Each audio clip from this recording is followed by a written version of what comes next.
A few weeks ago, 18,000 cows died in a single Texas dairy farm fire caused by a malfunctioning piece of equipment. Even more shocking, that number is only 20% of the number of cattle slaughtered in America every single day for meat. This got me thinking about how America's beef industry has been set up to thrive for the past 100 years, and how it isn't likely to be going anywhere anytime soon, despite changing food trends and nutrition trends.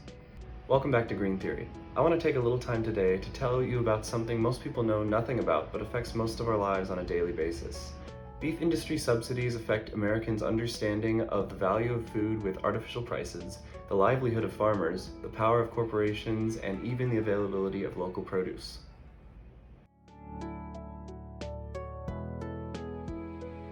Government subsidies are financial assistance provided by the government to support a particular industry. In the case of the beef industry, subsidies help reduce the cost of production, which allows producers to sell their beef at a lower price. Farmers used to receive direct payments for food they produced, with prices adjusted by the government in an attempt to guide the supply and price of the product for consumers. Today, farm subsidies come mostly in the way of crop insurance. Specifically, the government will pay for part of insurance to make it more affordable for farmers.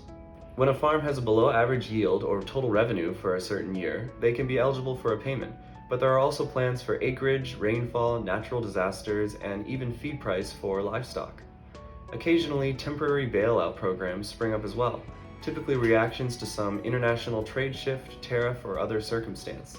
Since the pandemic, the government is paying more and more each year. The most recent installment will have cost $428 billion by the end of its 5-year tenure from 2019 to 2023. Government-funded crop insurance is disproportionately allocated to corn and soybeans, which also means that a bank is more likely to lend to a farmer in need of money if they show a plan for growing these types of crops. This is by design. Groups have historically lobbied to keep these crops as cheap and prolific as possible because they make up a huge portion of livestock feed and biofuel content. Currently, the main subsidized plant crops in the US are corn, soybeans, wheat, cotton, and rice. Even still, less than a fifth of US farm subsidies go toward plant foods grown for human consumption in the US. On one hand, subsidies help to support the beef industry and create jobs in rural areas. They also support farmers by ensuring that they will not go bankrupt if they have a bad year. Weather is unpredictable after all.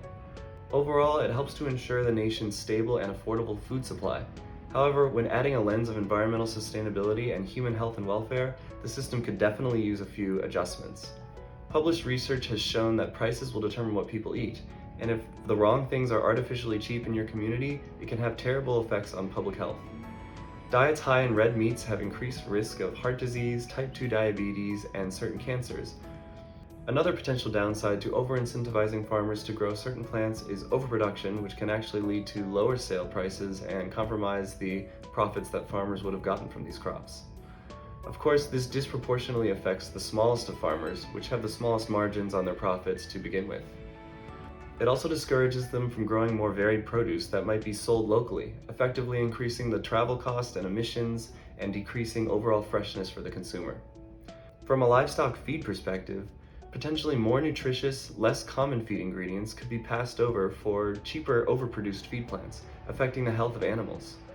Because profits, production, subsidies, and insurance assistance all scale together, the main benefactor of subsidies are the biggest and wealthiest producers. Just 1% of farm operations receive nearly 1/4 of the USDA's total subsidies each year. Small farms growing produce for local communities get virtually nothing. This system of cheap animal feed has been formed over the years by meat companies, which lobby the government, though not nearly all of their influence acts directly through their public lobbying programs. Commodity checkoff programs, which are required fees on farmers based on what they are producing, funnel money into a collective that is meant to fund marketing and research for technology advancement in a given industry. They're responsible for some popular ad campaigns you've likely seen over the years. Unfortunately, these organizations that control what happens with the spending of this money are tightly bound to large meat corporations, effectively compounding their existing power and financial control. On top of that, Congress itself is not clean of conflicts of interest, as dozens of members directly or indirectly end up receiving payments through the subsidy programs. Some say that the beef industry is necessary in America because it uses land that otherwise can't be used, such as the arid, flat lands of the American West. I don't know that this is the best argument, however, because when you see how much land is used to grow food just to feed the livestock, it's nearly double the land that we would use to grow plants for our own consumption, not to mention all the land used as pasture. A thriving American beef industry also means consumption of large amounts of water and other resources, and can contribute to deforestation, water pollution, greenhouse gas emissions, just to name a few effects. The subsidized beef industry in America is a complex issue that affects the economy, the environment, and health of Americans.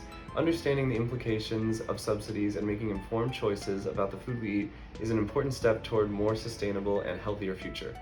Ultimately, consumers are the ones who decide which industries succeed or fail, grow or shrink in this economy, all by voting with their spending. You have the power to contribute to these decisions and the power to spread the information that you know. Thanks for watching. I hope you learned something. Leave a like if you enjoyed, and as always, make good choices.